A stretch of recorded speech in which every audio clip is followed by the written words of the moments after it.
I'm a goddamn American. I defend the goddamn world. I fund the military of the entire Western world, soldier. That means I go to any goddamn country and do whatever the I want.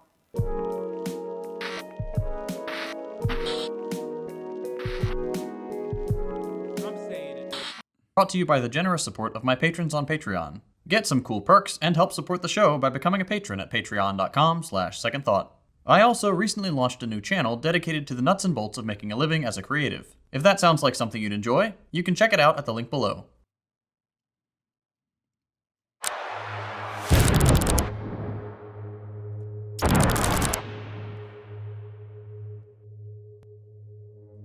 Alright, I'm back with the lo-fi setup again. This is one of those topics where I don't want to be a professional presenter. I just want to talk to you as a human being who's been watching the worst images I've seen in my life over the past few months and try to work through some of it.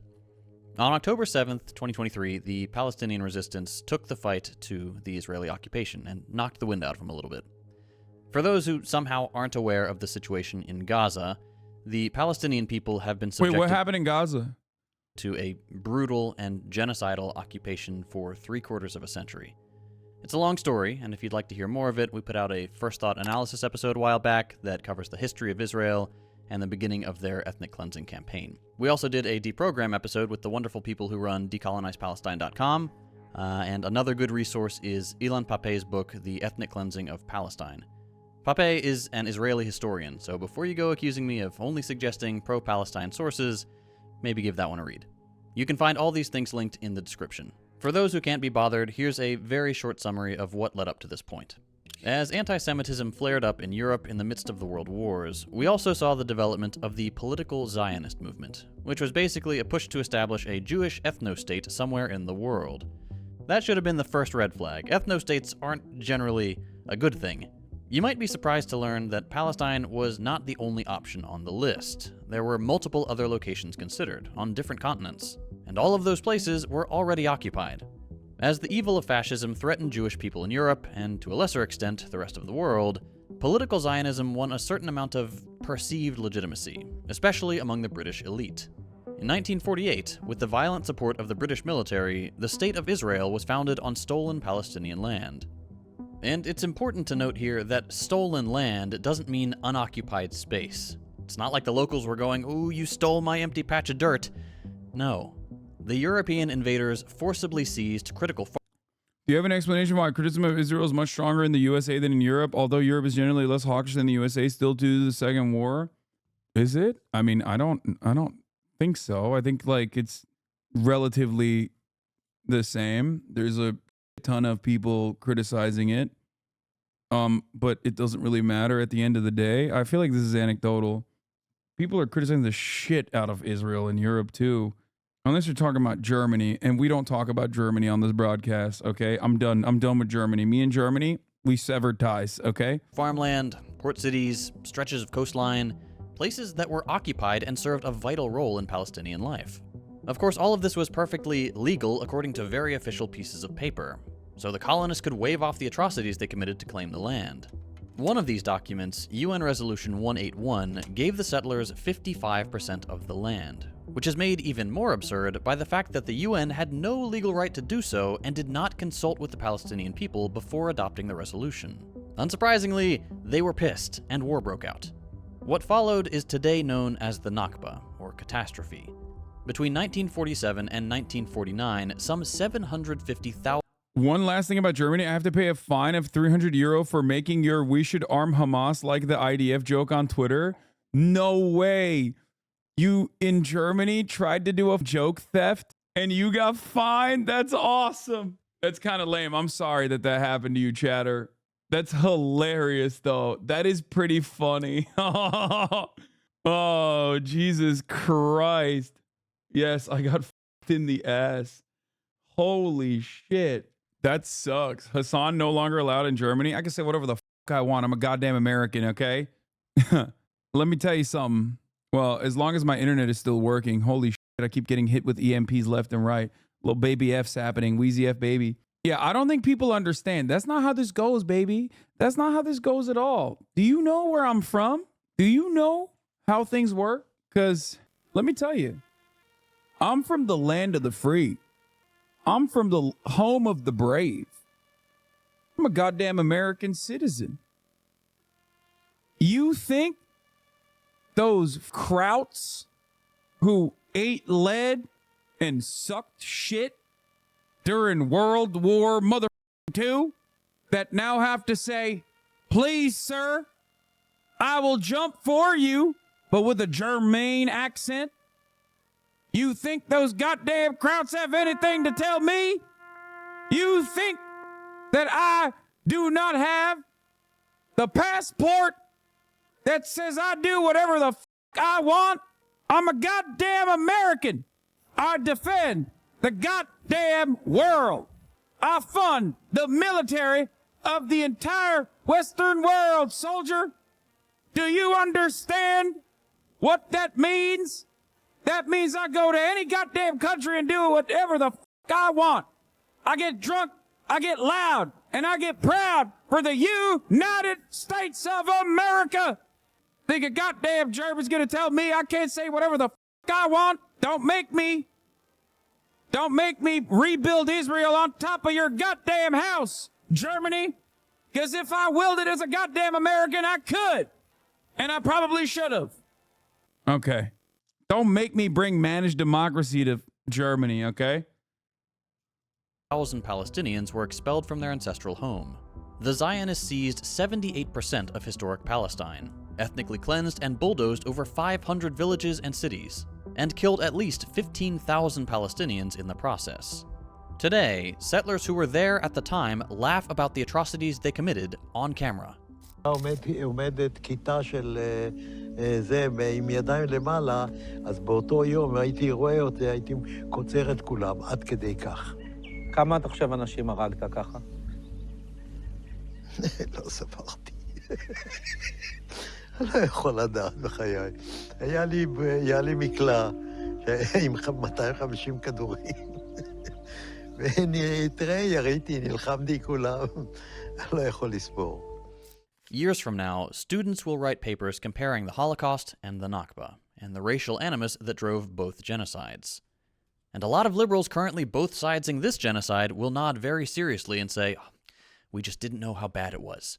Just like the good Germans did back in the 40s. It was bullshit then, and it's bullshit now. Yep. A lot of people think that the Nakba ended in 1948. It didn't. That was just the first major escalation of a campaign of complete extermination that continues to this day.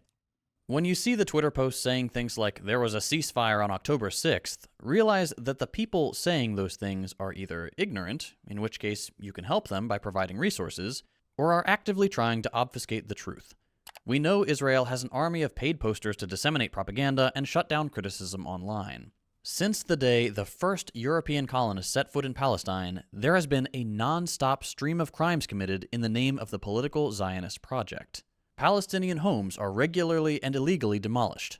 Palestinians face arbitrary arrests and humiliating checkpoints just getting to school and back. Entire villages are ethnically cleansed specifically for recently migrated European and American Jews to build new settlements on Palestinian land. Again, these settlements are internationally recognized as illegal by international law, and this point is reiterated at every UN summit to no meaningful change. The Gaza Strip, populated by over 2 million people, I don't know what the fuck's going on. There's just like, why is their stream going so weirdly? I don't know. I actually don't know what's happening. There was a baby outage though. in an area about the size of Detroit, is entirely... It's been like this all damn week. No, it hasn't.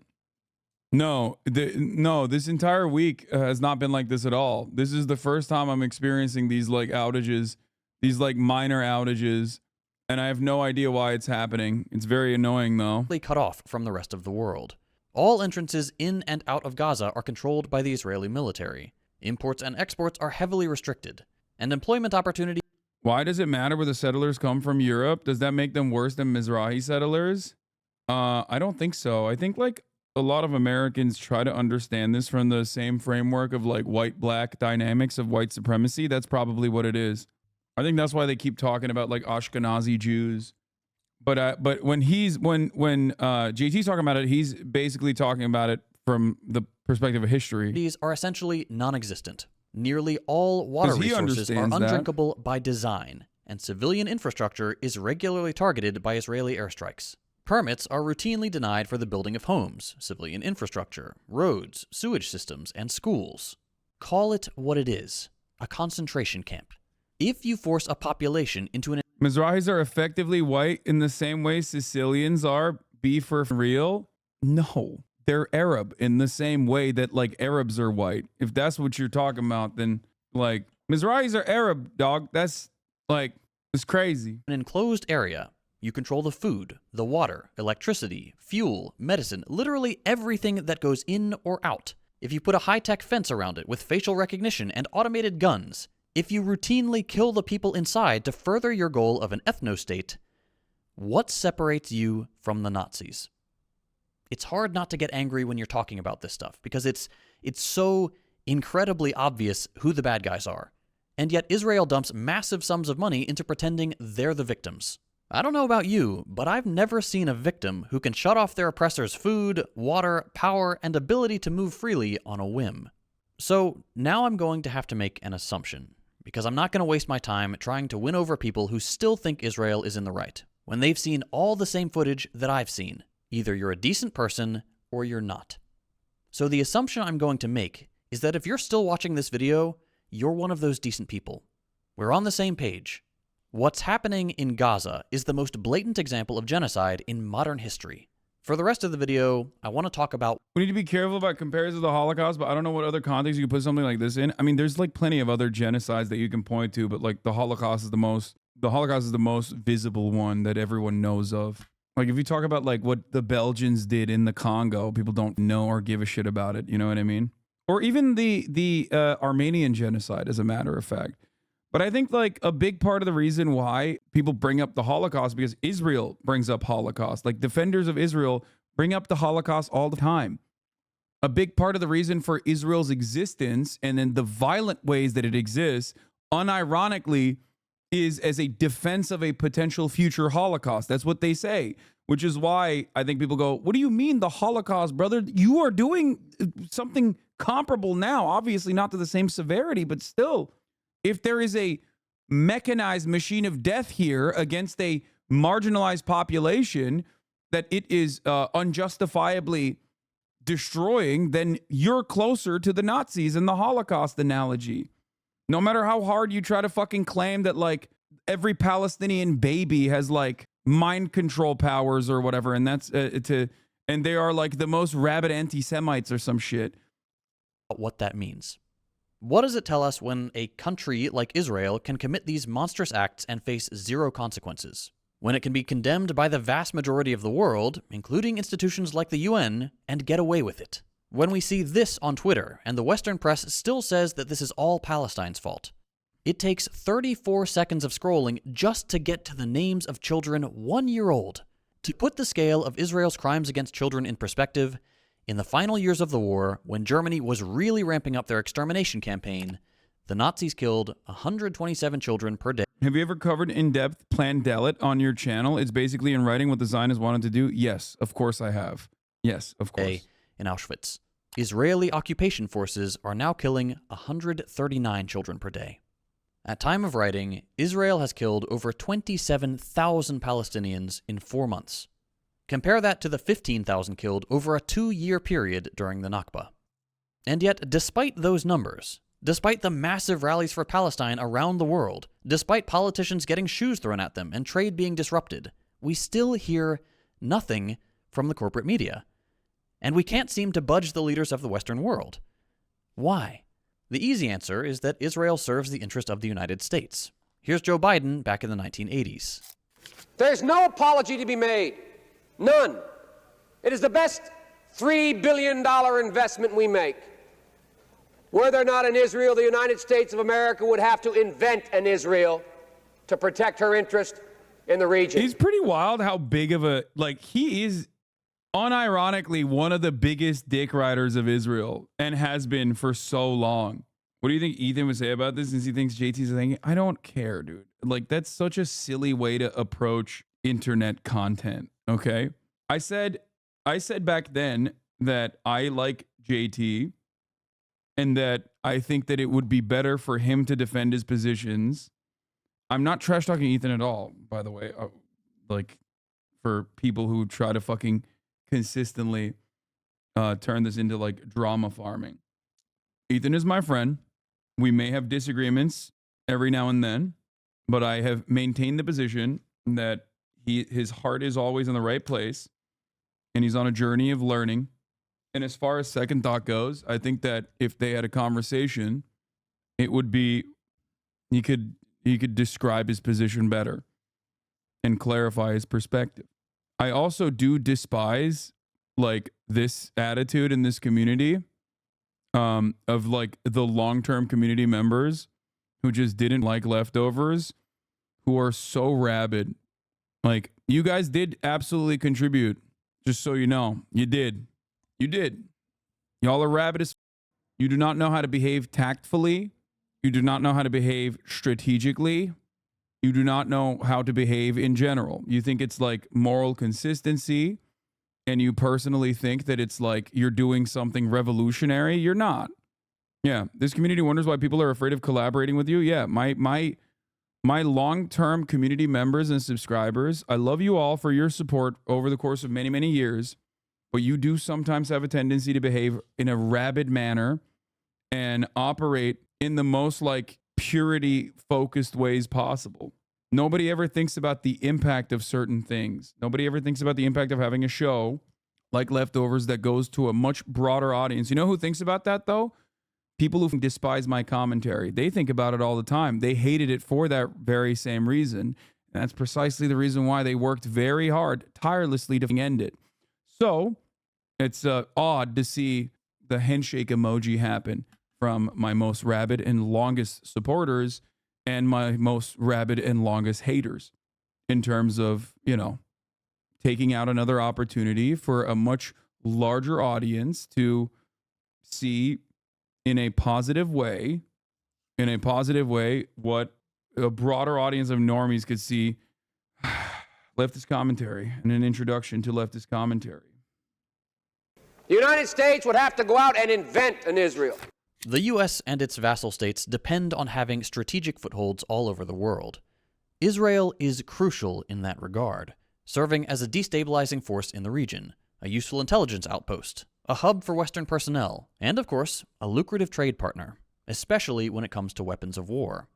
But still, when the backlash is this intense, when politicians are being harassed wherever they go, when activists are shutting down weapons plants, blocking ships bound for Israel, when Biden's approval rating is the lowest of any modern president, wouldn't it just be easier to give some concessions? To give Israel a slap on the wrist and make them stop the worst of their atrocities for at least a little while? This is how normal people think. This is not how world leaders, fascists, and oligarchs think. Joe Biden, as mentally unfit as he is for the job, is still the president of the United States. He is the most powerful man in the world. Things like civilian casualties are nothing more than one of many pieces of paper that cross his desk on any given day. People hating him is part of the job. International crises are part of the job. He, like every other president, sees the rest of us as NPCs, little Sims running around his country. We're insignificant. If we have a little red angry face over us, he can pull some levers and distract the majority of people with war over Ukraine or Taiwan, or even just ignore them for a few months. And this isn't to rag on the average person. Most people are busy. We don't have the time to get to the bottom of every geopolitical issue. It's just to say that when you are in a position of power, you have options to make your problems go away. And sometimes you don't even need to do anything at all, and the noisy troublemakers will eventually get bored and move on. What recourse do we have in a situation like that?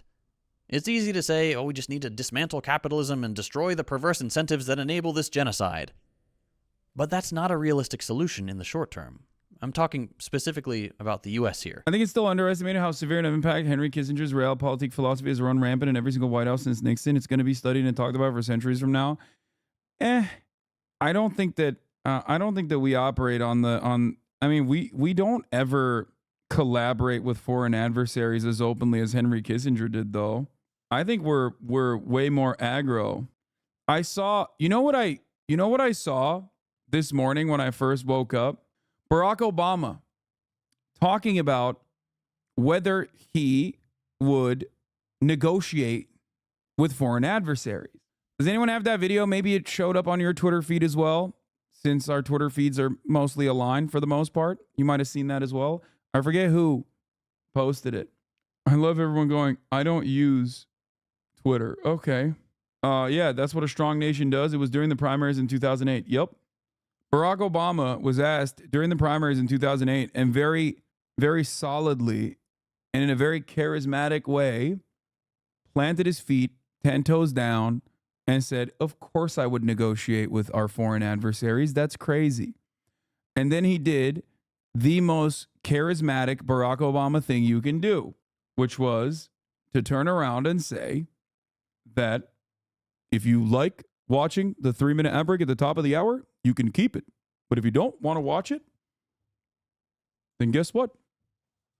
You can subscribe for $5 or for free. And pussy too. You can also get gifted a sub. Call that universal healthcare. No, this is not it. Let us never fear to negotiate. Obama quoting Kennedy at Institute of Dedication. That's not the one. Your Obama impersonation is terrible. That's because I'm not racist, dog. That's why. I can't impersonate a black man. That's what it is. We killed some folks. Stop you US wannabe leftism. Yes. My wannabe leftism. My wannabe US leftism. A little bit more vocal fry on the and pussy too. And pussy too. See my name? Yes, dude. Anarcho-syndicalist 1312. Ooh, he's going to toss a Molotov cocktail at a cop car, okay? The real left is here, guys. A 14-year-old who still doesn't know how to read. The perfect anarchist. I love that Cinemarxism is also an anarchist, but yet he doesn't claim he is. He doesn't he acts like he's not, and even has his own emote that's anti-anarchist. He is right about Nithya, though, to be fair. And the council members that are like pro-Israel, which I hate to admit. Just hate to admit it, but, you know, not wrong. I'm third-gen socialist. You are TYT shit. Inexcusable. Thank you for mentioning that, bro. Yeah, hate to admit that, but he's right about that. I miss Marxism and surprisingly doesn't smell bad. Yeah, of course it doesn't smell bad. What the If he was that crusty of an anarchist, I would not work with him, okay? If he was that crusty of an anarchist, he wouldn't work, first of all. My man said, I'm third-gen socialist. Like, it's been passed down genetically. Socialism is in his genes, dude. Oh, Jesus. Okay, dude. I'm glad to know that your grandpappy didn't take showers either, okay? He's like, my grandfather never showered. My dad also didn't shower, and I am continuing the tradition of not showering. Hey, Achilles, thank you for the 10 gift subs, allowing 10 people to no longer see the ads at the top of the hour. The unjustifiable hierarchy strikes once again. Is this the Obama? Oh my God. This is literally 1p. Chad, this is how we used to see the television. And the reason is this, that the notion that somehow not talking to countries is punishment to them, which has been the guiding diplomatic principle of this administration, is ridiculous. Now, Ronald Reagan and Democratic presidents like JFK constantly spoke to Soviet Union at a time when Ronald Reagan called them an evil empire. And the reason is because they understood that we may not trust them, they may pose an extraordinary danger to this country, but we have the obligation to find areas where we can potentially move forward. Yeah, this was his position. And to a certain degree, he did hit that line. What happened to the ants in 1312? My granddad was in prison for helping socialists and Jews. My dad and mother sent money to Vietnam. What was your fascist family doing? Killing Kurds? Yeah. I love this chatter, and I mean it unironically. I love him. Or them. I don't know. No, he's still talking about his family, dude. Like, what are you doing, brother? That's what You're gonna turn him into a right winger. Yeah, he's gonna go from anarcho-syndicalism to Trotskyism to being a Laroshite and inevitably a neocon. Okay, it's gonna happen. But I'm not even joking. I do love that guy. Like it's not even a joke. And I don't think you guys should pile on him. I do love people like this. All jokes aside, like people like that do a lot of they're the guys that have like they're the dudes that have like that are always at the forefront of mutual aid, things like that. I'm Antifa and I hate you guys. Vosh Desterny. Okay, this is the most 14-year-old anarchist I've ever seen, though. Online anarchists do not do groundwork. They post GoFundMes on Twitter. Okay, fair. Some of them. This is the kind of dude to show up to a DSA meeting with a water balloon. Yeah, no. When you're such a puritanical anarchist that you believe the greatest enemy, what have you done but get rich? Great question. There is a long list of things that I've done, but I think the greatest thing that I've done is your mom, chatter. Like, I love that you went, my granddad was in prison for helping socialists and Jews, and my dad and mother sent money to Vietnam. Like, your dad and mother as bona fides are sending money to Vietnam, and you're sitting here not even thinking a little bit about the amount of funds that I've raised, not only for labor unions, but also on top of that, direct victims of imperialism in the third world. Like, I'm gonna be honest with you. I'm kind of clearing your dad and mom right now pretty hard. If the only thing they got is sending money to Vietnam, okay? But the end all be all is like, you're roasting a child, calm down. It's true. It's true. I shouldn't do that. Also, I don't know what he's done, but then again, it's because they're 14, so they have a long way to go. You are nothing but a creep online. I still love you, chatter. I think you're a little bit misguided. When you learn to read, things are going to look up for you. Okay? Once you figure out reading, oh my God, dude. Life is going to change for you dramatically. I suggest Lenin. I suggest Engels first, an infantile disorder, and then you can pick up maybe, start off with Lenin. And oh my God, so you are a bigot. Wait, what? Wait, why am I a bigot? Okay, I'm enjoying this conversation way too much. I've read Lenin before you were born. You were not alive when I was born. And that is me being charitable to you because you cannot be this much of a meme, this much of like a extremely online wrecker anarchist. Oh God, I really don't want, no, you should not have admitted that. Truly an infantile disorder. At least you stay young. Oh God. Oh no. Oh no, he is crusty as hell. Oh no. There ain't no way big homie is 44 years old. I thought 14. I already ran the top of the hour. Bro, if you're 44 years old and you're still talking about your parents' accomplishments as far as like your leftist bona fides, I'm going to be honest with you, you got to get to work, dog. Like, you're a 44-year-old anarchist? God damn, dude. Anarchists really don't want to work, huh? They're just allergic. I'm Antifa. You are not good at this argument. Yeah, you're doing anti-fascism here. Please ignore the hate comments. Come on, this is not a hate comment. We're just having fun. My granddad got beat up, but fun. I love this guy. Okay, let's get back to second thought. We don't have anywhere near the level of class consciousness needed to build a revolution. Not in a timely manner, at least. So we find ourselves in a position where it looks like evil has won. Where no matter what we do, Israel is still going to bomb Gaza, and the US is still going to give them the bombs, and the media is still going to say that your eyes are lying to you, and it's actually the Israelis who are the victims. That sounds pretty bleak. And it is. There's no denying that this is a pretty grim timeline. The United States is a tremendous force for evil in the world.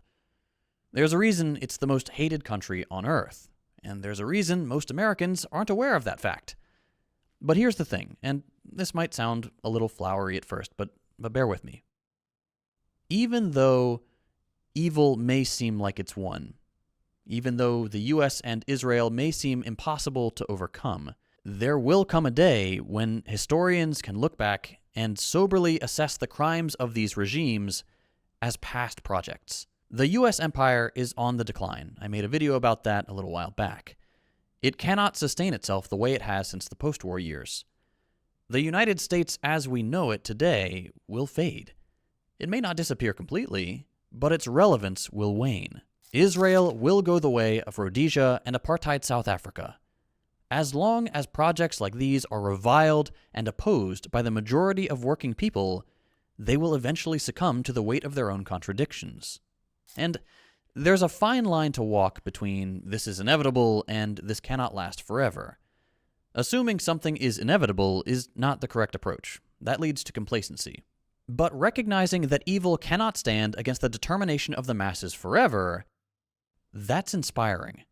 That leads to people getting involved, joining organizations, actively working to prevent things like what's happening in Gaza. Hope and determination is the right approach, not complacency. And certainly not doomerism. Yes, it's incredibly painful to watch the footage coming out of Palestine. Yes, it's normal to feel overwhelmed or helpless. But all you have to do is search the words Palestine March or Rally, and you'll be reminded that millions and millions of ordinary people just like us are making a difference. We're helping get food and medicine to people who need it. We're educating our peers. And most importantly, we are scaring the criminals enabling this genocide, whether they admit it or not. Another thing to consider is that even though there are something like 40% of Americans who still support Israel, that number is dropping. Ugopnik made a fantastic video a few weeks ago about the era of war crime influencers, where he talked about this bizarre need the occupation forces seem to have to broadcast their hideous war crimes to the world. I'm sure you've heard the quote, "Never interrupt your enemy when they're making a mistake." The Israeli apartheid regime is making a mistake by not cracking down on their stormtroopers blasting their war crimes out on TikTok. No one on Earth can watch these freaks cackling about blowing up homes and... Okay. Back to the anarcho-syndicalist chatter. You love Destiny. I saw he was a bigot, which was a wild thing to say. I'm not scared of a U.S. liberal. You support capitalisme and did not pay your worker or spread your wealth. Here we are with your Vosh-like cultist. I keep having to untime him out because Fossabot keeps clapping him. He did. He destroyed me. Am I wrong, little boy? Yes. I don't even understand why this person thinks I like Destiny. That chatter has the most fucked up YouTube algo, I'm calling it. I don't understand how someone can be a 44-year-old person who's like this brain broken and this oblivious to like any of my positions, anything I've ever done, but yet this passionate about his anger. I think pretty much every single thing you've brought up so far, including really funny things like claiming that I like Destiny, who was probably my number one cyber stalker and will most likely be my number one cyber stalker. I don't really know how you can get everything so wrong. Like everything you have thought about me, I'm almost certain is the exact opposite. Anarchists are so based. No, 100%. As a fan of H-Bomber, etc., I was a fan of H-Bomber, etc., and you online leftists are just here for YouTube money. I think this is your issue, that you mistake people that are doing propaganda for the left as anything but propagandists, and you think they're supposed to be revolutionary figures. I am genuinely enjoying this because he's like Jesse Lee Peterson way, like he's out there in the same way that like Jesse Lee Peterson is. In the past, socialists at least had the decency to start hating anarchists after the revolution. Yes. I don't think this guy is trolling. I think he might genuinely be like a 44-year-old French anarchist or something, which is awesome. Danish anarchist. Okay. My love for you grows ever more.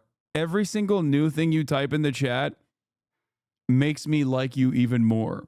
And I don't even mean that ironically. I'm not saying this sarcastically. I legitimately mean this.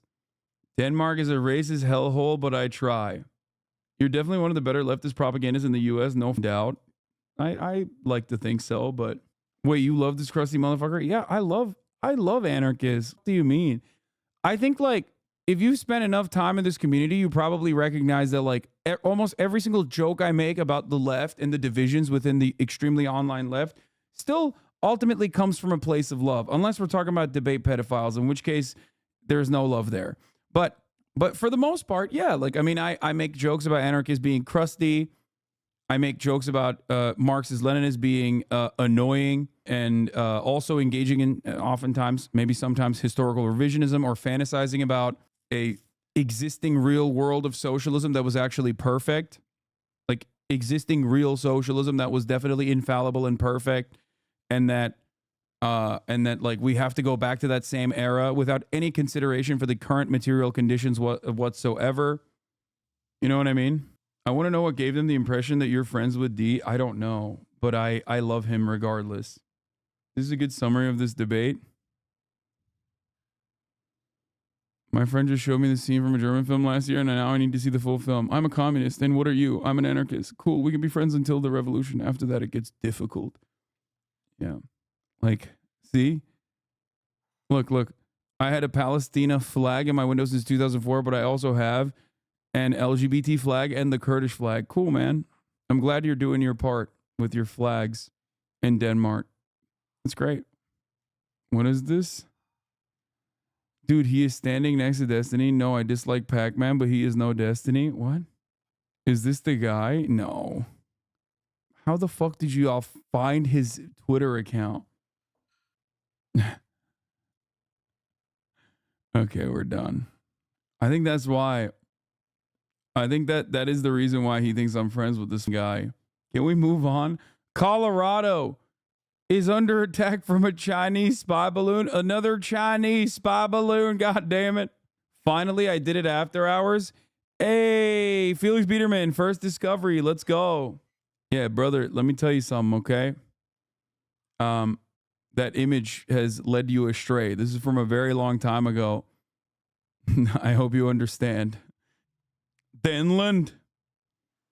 Bro, it's really funny how you have haters in every camp. You have a knack for drawing out people's insecurities.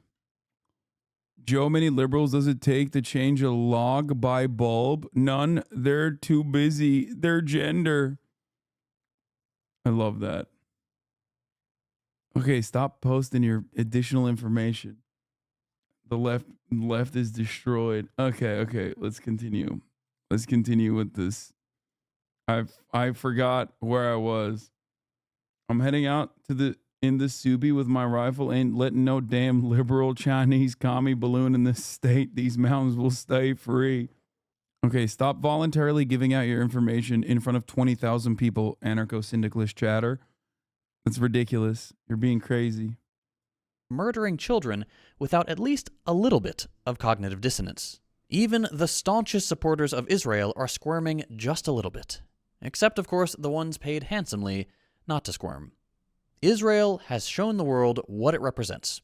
It stands for genocide, apartheid, ethno-nationalism, a fascistic desire to cleanse a land they believe belongs to them, and build pizza places and hotels on the graves of the indigenous population. No matter how hard the colonists try to erase the past by destroying mosques, universities, burial sites, entire villages, they can never convince anyone but themselves that they are indigenous to the land they are so callously destroying. Uprooting trees, salting the earth, poisoning the water. Native populations don't do that to the land they love. So let them show the world who they are and what they stand for. Every video posted to TikTok, every piece of propaganda debunked. It will all go in the history books when inevitably this genocidal regime is relegated to the dustbin of history. The only way to ensure a bright and peaceful future in the region is to reestablish Palestine as it was before the Zionist project.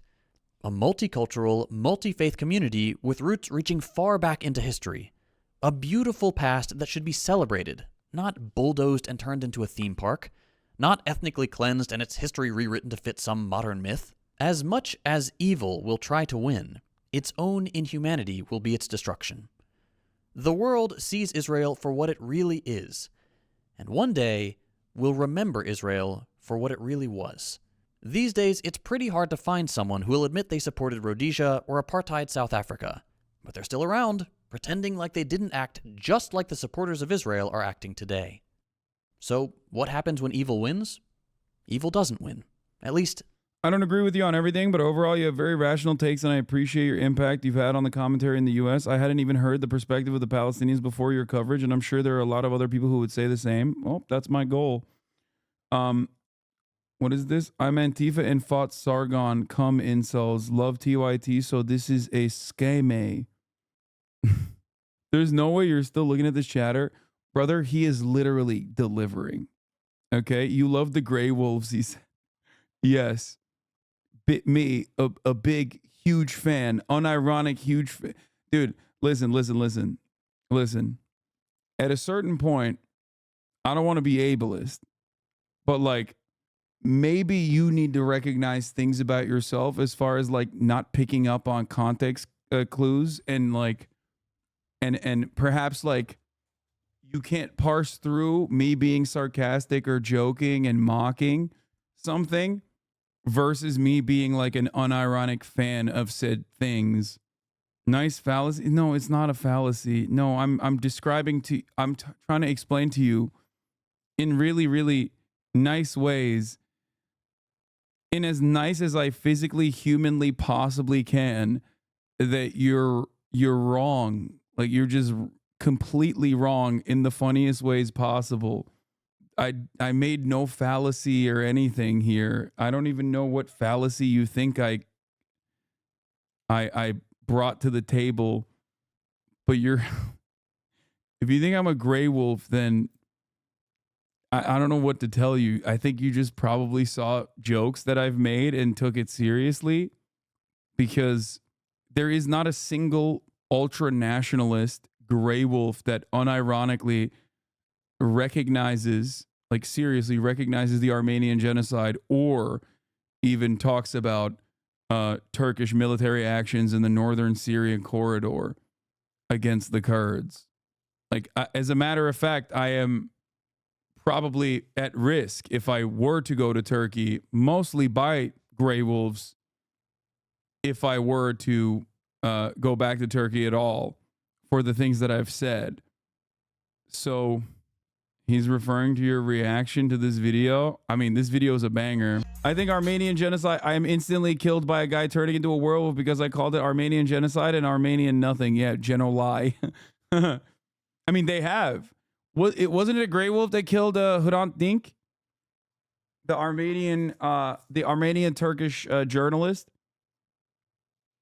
Like, I would get literally murked for, if I was doing this commentary, if I was doing the commentary that I do about Turkey in Turkey, one, I would go to jail, obviously, and then two, I would get stabbed and killed in jail by an ultranationalist. Abartı değil bu. Ya o kadar da değil. Hem diyorsun Türkiye'ye gelsen ülkücüler seni siker. Ondan sonra diyorsun ki babanın dayının filan yaşadığı ülke kalmadı. Hasan, this is your chickens coming home to roost. Finally, we found the chatter that has no understanding of any sort of sarcasm and has consumed too much of your content. This is the final form of no jokes. Yeah. I have translated the lyrics as like super ultra nationalist. Back in the day, I don't remember what the exact lyrics are. I'm not going to go through it again, but it's crazy. Like, they're saying, long live our race. One Turk is like, or 40 Turks is worth the entirety of China. It's like very racist, but it slaps.